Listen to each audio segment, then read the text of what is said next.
What made you follow in your father's footsteps as a choice of career? Well, when I joined the school, the powers that be, without consulting me, said I should learn Latin and Greek, which I liked. I liked very much indeed.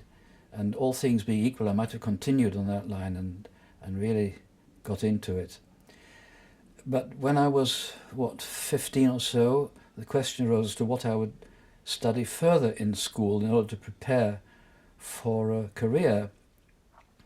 And we went through one or two things that I might do, and really, because as a sort of, eliminating everything else, there was nothing else but to become a dentist and follow my father's footsteps. It wasn't a conscious decision, it was more what was left, and I thought, well, it sounds okay to me.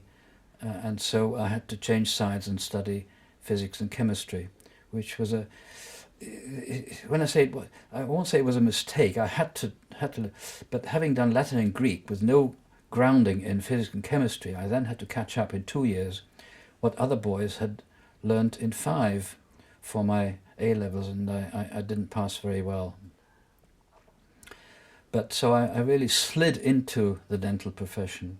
I think even before the A-level results, or whatever they were called, the higher school certificate, had come out, my father went over to the professor of dentistry in Leeds to reconnoitre whether I could study there. And they must have got on fairly well together, because the professor said, well, send your son over and I'll interview him. So I went across, and he said, are you handy with your fingers? I said, well, not really. He said, do you build model aeroplanes or model cars? I said, no. So he could see that he wasn't going to get much further there. He said, of all things, he said, what books did you read for what was then called school certificate, or O-level, in English?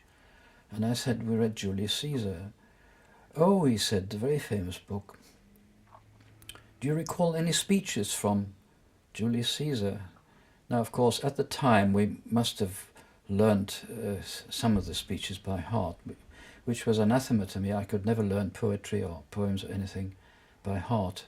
It was dreadful. He said, what was a speech that Mark Antony gave at the funeral of Julius Caesar? Now, that was the only speech that I could really remember. Friends, Romans, countrymen, lend me your ears. We've come to...